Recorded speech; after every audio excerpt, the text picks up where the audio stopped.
Welcome to the Academic Woman Amplified podcast. I'm your host, Kathy Mazak, tenured full professor, mom of three, and firm believer that the culture of academia needs to change radically.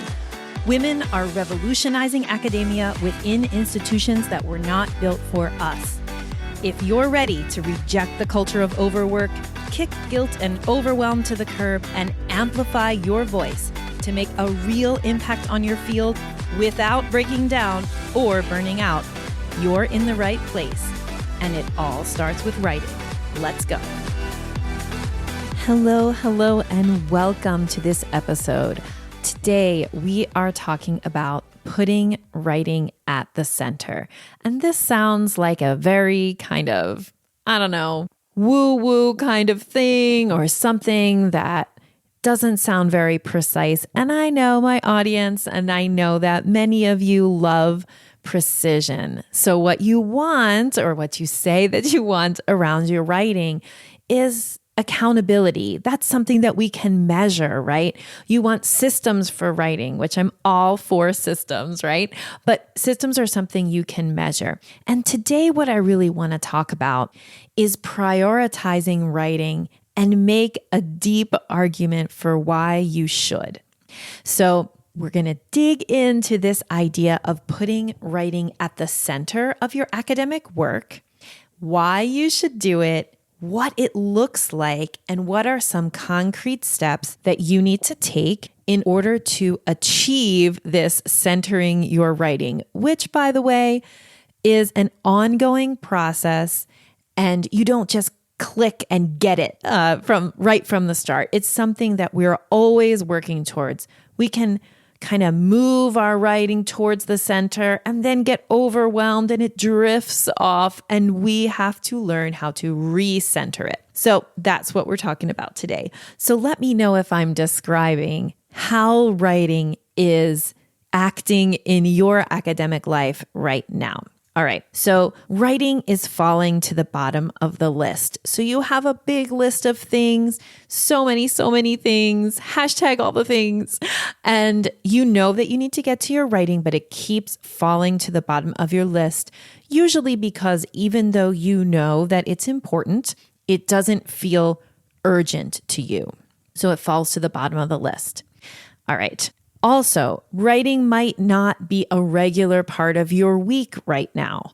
So it's something you kind of do in a binge, right? And maybe you even think that you must have a long span of time, a big number of hours with which to binge on your writing in order to get it done. But right now, at least, writing is not a regular part of your week. Maybe when you think about your writing, you actually feel bad. So when you think about writing, instead of feeling like, yay, I can't wait until I get to do that, you think, oh, this is something I have to do. You dread it. You feel guilt. It makes you feel overwhelmed when you think about your writing projects. And because of this, maybe how you feel right now is that you have a lot of unfinished projects piling up. But in the back of your head, you're also worried about promotion, about tenure, maybe about getting that tenure track job. You're worried about your career. Maybe you're thinking about going to full, and you want to make sure that you have all the publications that you need lined up. But somehow writing is just still not at the center. So if I'm talking to you, you can always let me know in the I Should Be Writing Facebook group if I'm describing your life right now. So now let me describe how your academic life would look if you had writing at the center.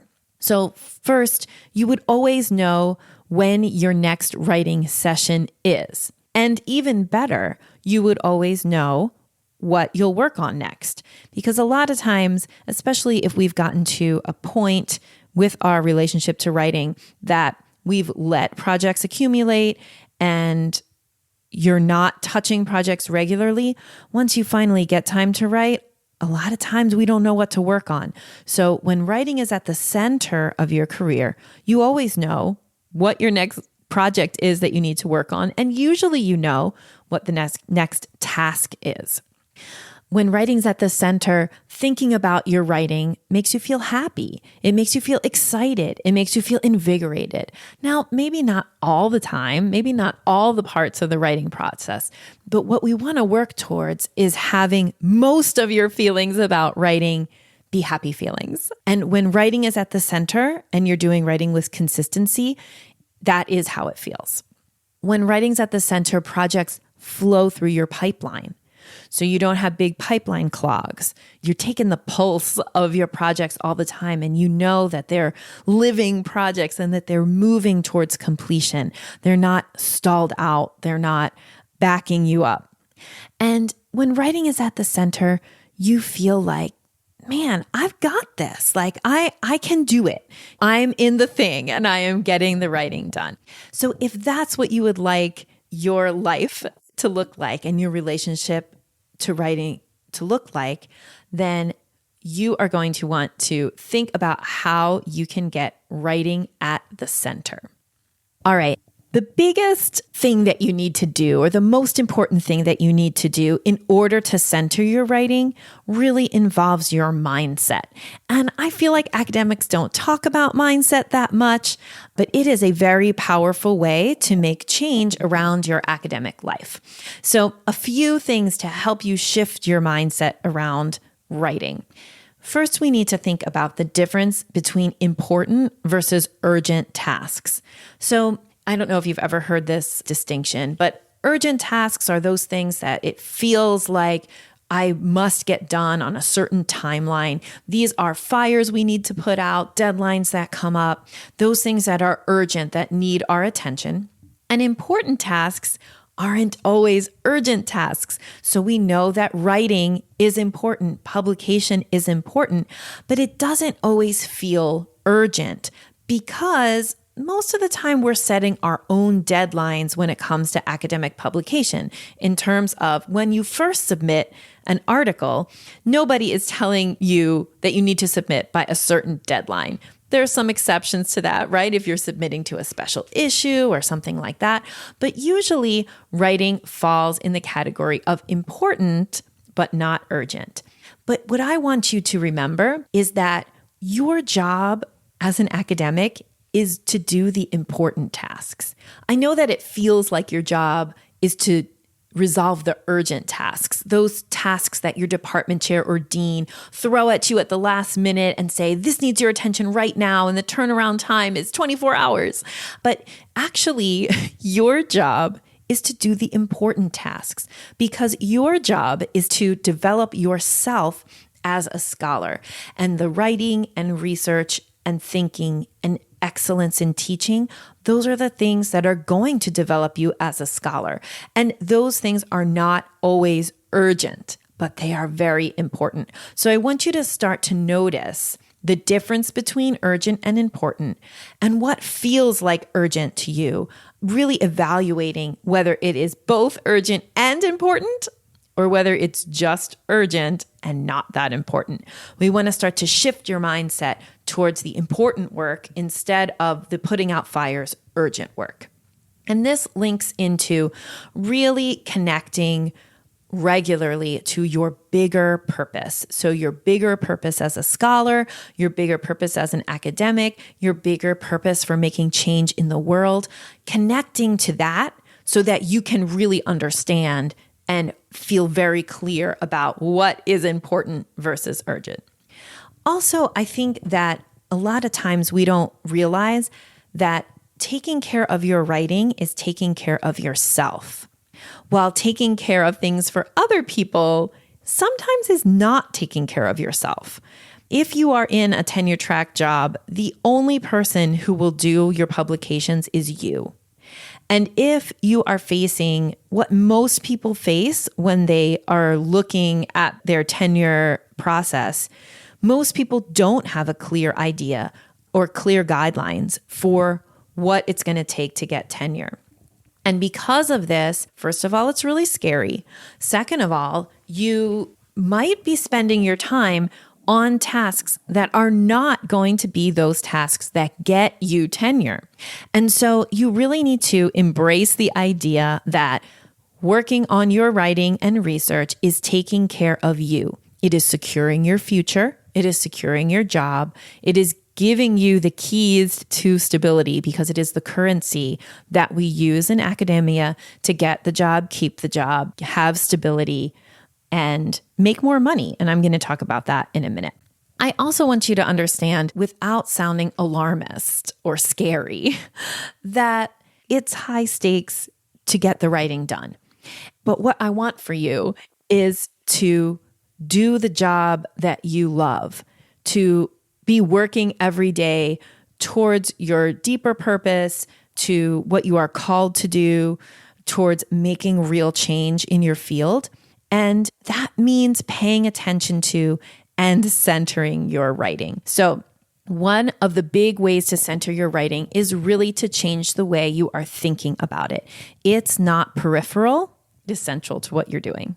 Another way to think about writing that you need to kind of embrace in order to get writing at the center of your career is to go ahead and admit that writing has real payoff. And also that you are allowed to want the payoff that writing and publication offers to you. So let me explain what I mean. If you write and publish, so that means you are developing the currency of academia. That means that you are more likely to get promoted, you're more likely to get a job, and you're more likely to keep your job. So what you get by writing in a very direct way is more compensation and job security. And you are allowed to want both of those things. A lot of times in academia, we are burdened with this idea that we are doing something we love and so that we should do it for free. And I don't know about you, but I think that women have been laboring for free for way too long. You deserve to be compensated for your work. You deserve to have a secure job. And if tenure is the way to get that security in your system, then you are allowed to want it. So you are allowed to dedicate your time and energy to activities like writing that have real material payoff for you. And let me just be clear, I know that you don't get paid to write academic articles in a direct way, the way that a journalist gets paid to write articles in a newspaper, and that most of us who write academic books never see more than a few $100s from them. However, you know, as we've talked about already, that writing is currency, and that means that it is just one step away from actually giving you currency, for actually giving you money in your bank account. So we know that your writing and publishing is what is going to get you that job security and additional compensation. So I'm going to dig into that right now. All right, so let me get into some more details about this idea of writing being hooked to your compensation. I'm going to hit you with some numbers here. We're linking up to the studies that they come from in the show notes, but I want you to understand this link between writing and payoff. So here's some statistics. Women in academia make about 81.6 cents on the dollar compared to men. And the source of these stats that I'm going to tell you right now is the 2018-2019 academic year salaries survey, which was done by the American Association of University Professors. You can link to that survey and the results in the show notes. So we're making, maybe let's average it out, we'll round it up to 82 cents on the dollar compared to men. And 10 years ago, we made 81 cents on the dollar. That's not a lot of progress, okay? So yes, in the last 10 years, women, although we have been doing amazing things and making giant advances, are still only making about 82 cents on the dollar, up from about 81 cents on the dollar to men in academia. But listen to this, the total number of women in faculty positions grew by 24% in those 10 years. So we are now 44.8% of full-time faculty at universities. But that pay disparity still has not been resolved. So why is that? The higher up the ladder you go in academia, the wider the gender gap. Okay. And this comes from catalyst.org. We will hook it up in the show notes. So to explain this wage disparity, here's a few reasons that we still have such a big wage disparity in higher ed. The higher up you go, the wider the gender gap. That means that when you look at the number of full professors, women are way underrepresented. So at the assistant professor level, you might have close to 50% of people starting. You definitely have close to 50% people getting PhDs. But as you keep going up from assistant to associate to full, you see a much bigger disparity and a tip as we lose women through the wage ladder. In the US, women are less likely than men to achieve tenure. And women of color are even more underrepresented in academia, with Black, Latina, and Asian women holding just 2 to 3% of tenured positions. So we're looking at a big disparity in wages. So what are some reasons for that? Okay, so one reason is that we have less women at full. So when we look just at average salary, if we just average everybody in tenure track jobs out, or if we just average everybody in university jobs, including contingent faculty out, we have more women contingent faculty. And we also have fewer women at full. And so we get this wage disparity when we look out across like averages in general. But let's dig in a little more to more reasons for this disparity. So women do tend to be in lower paying fields. So humanities versus engineering, for whatever reason, right? If you look at the salaries of professors in humanities versus in hard sciences and engineering and other fields like that, there's a wage disparity there, despite the fact that the contracts are probably similar, the teaching load might be similar, there's a wage disparity by field, and women tend to be in those lower paying fields. Also, more women are contingent faculty. So like I said before, that draws the average salary down.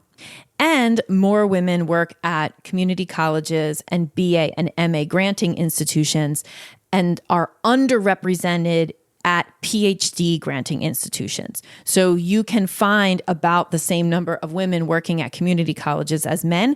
But if you look instead of at community and BA and MA granting institutions, if you compare those to PhD granting institutions, which are your R1s and R2s, there's many fewer women in tenure track and especially at full professor level. So those are also reasons for that wage disparity. So why am I telling you all of this? I'm telling you this because what is the way that individual people, you as an individual, can navigate some of this wage disparity? I am not saying that we shouldn't also be fighting for wage equity at a systemic level. But I want you to think about when you are making decisions about your time and about the role of writing in your time. What can you do as an individual to increase your salary? What can you do as an individual to lessen the precarity of the situation that you're in? At the same time, of course, we need to be looking at systemic change. But for today, I want to talk to you about daily small actions that you can take to improve your situation. Let me give you a few more numbers and then you'll see the connection that I'm making. So I'm going to give you some average salary numbers for assistant, associate, and full professor. They are completely averaged across this giant 2018-2019 survey. So if you are listening and you're like, those numbers don't sound like my institution, this is because they're averages. And actually, if you click through to the survey, you can find the actual, if your institution participated in the survey, you will find the salaries at your institution. That's a very detailed survey. So the average assistant professor, this is in the States, in the United States, makes about $79,000 a year.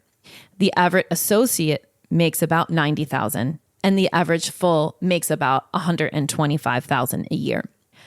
So the difference between assistant and associate is a pay raise of $11,000 per year. And the difference between associate and full is a pay raise of $34,000 per year, almost 35 actually. And this is average, okay? So we're just talking about average. But what I want you to see is that the thing that gets you from assistant to associate and gets you that $11,000 per year for the rest of your career. So multiply that out by the 20 to 25 years you're going to be working, even if you never go to full. We're talking about a large amount of capital. And how do you get that most of the time? By writing and publishing, because that's what's going to get you from assistant to associate. And the same from associate to full. The writing and publishing piece doesn't go away. It changes slightly, and you still need it to get that additional salary bump. That's why I'm talking about centering your writing and thinking about writing in terms of payoff. It actually has payoff for you. And what would you do with that salary raise, right? How would you improve the lives of your family and people around you, improve your own life, improve your stability so that you can take away things that are distracting you from doing your work well? Writing really does have payoff. It deserves to be at the center. All right, a few more things before I wrap up. Another great benefit of putting writing at the center is that writing drives alignment in your career. So when you decide to put writing and research at the center, then you can work so that all the other activities that you do support that. And guess what? Everything gets better. Here's how. When everything feels like it's about the same thing, you're going to feel less pulled in 1,000 directions, less frazzled. So when you really say like, okay, this is who I am, and this is what I'm about, and I'm centering my writing and research, your teaching can support that. In fact, you become a much better teacher because you are writing and publishing and active, and you become that teacher researcher or the teacher scholar. The choices that you make about your time also become easier because when it's very clear that writing is at the center and everything else needs to support that, it makes it easier for you to make choices when projects come your way. So I'm not talking about not doing service, but what I'm talking about is figuring out how the types of service you do can support your research and writing, or at least not feel out of left field about it or like completely disassociated from it. Because when it all feels like you're doing one thing and that thing is driven by your research and writing, everything feels better. And that's what I really want for you, is for you to feel better in your everyday life. Writing also brands you. So if you make that decision to put writing at the center and you say, okay, what would it look like to lead with writing every week? Then you get more clear about your message in the world and your academic brand becomes much clearer. If you're writing more, you're getting more publications out, and your publications are really like how the world sees you. And that's how you get branded, is having a list of publications that make sense, that build on one another, and your brand becomes clear. Writing also gives you mobility. So another way that, again, not thinking about it systemically, but thinking about it as an individual person, how can I increase my salary or better my stability? One way is to change institutions, right? And so writing gives you that mobility. Even if you're at a teaching institution, if you keep up your level of writing and publication, you will be able to move institutions. And so many women that I talk to are at what are called like aspirational institutions. So they're like R3s who want to be R2s, or R2s who want to be R1s. And they're being asked to do 3 or 4 teaching loads and keep up a rigorous publication, research and publication amount. And that is more and more common. So even if you're at a teaching institution, you can't sit back and let your writing go completely out the window, because what if you have to leave? What if something happens to that institution or happens to you and you have to, or your family, and you need to make a move? You need to be keeping writing as part of your career so that you have that option of mobility. So I'm going to give you some concrete things to do to center your writing. If I haven't convinced you yet that you should, at least here's some practical things that you can do. Start with the practical to get that writing in the center. So I want you to literally put writing first. So I want you to think about, for the next 2 to 3 weeks, I want you to block the first hour of your workday on Monday for writing. Just that. So I know that a lot of times I talk about tiger time and that you should be writing during your tiger time, and you should. But if you are a person who is struggling to keep your appointments with tiger time, then what I want you to do is to just block the first hour on Monday for the next, I'm going to say 3 weeks, and see what happens to you when you get an hour of writing done first thing in the work week. That means that you have to go to your office and not open your email or check Canvas, to see what your students have been up to or anything like that. It means don't turn on the Wi-Fi, open your computer or even on a piece of paper and get started with writing, and do it first. That will help you start to center writing if you're struggling to do so. Also, use your mission statement. So I talk about on my blog about writing an academic mission statement. And basically an academic mission statement is like a thesis statement for your career. So it's one sentence that captures who you are and what you do. Use that mission statement to make decisions, to choose what projects to work on, and to choose what to say no to. And find support. Come on over to the I Should Be Writing community and we will support you. Join one of my programs, which have very rich community components to them. Find support. Find other women who are prioritizing writing, who want more from their career than stress and overwhelm. Find us. We are out there and we want to support you. And also, the last thing to do in order to center your writing, invest time and energy. Whether you take one of my professional development programs or you find another program, or whether you create a writing group on your campus, it takes time and energy and sometimes a little money to make real change in your life.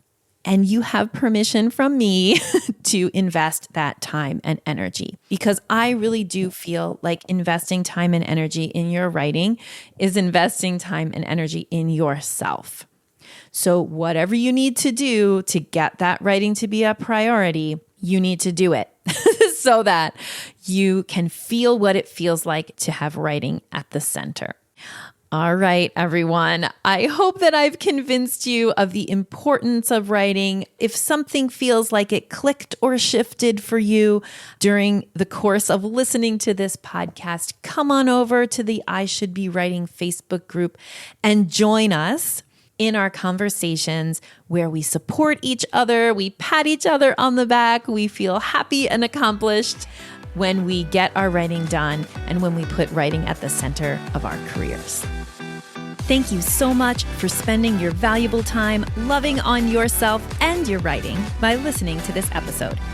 If you'd like to continue the conversation, join the over 7,000 academic women in the I Should Be Writing Facebook group. Just go to facebook.com/groups/I Should Be Writing or search for I Should Be Writing inside your Facebook app. See you inside.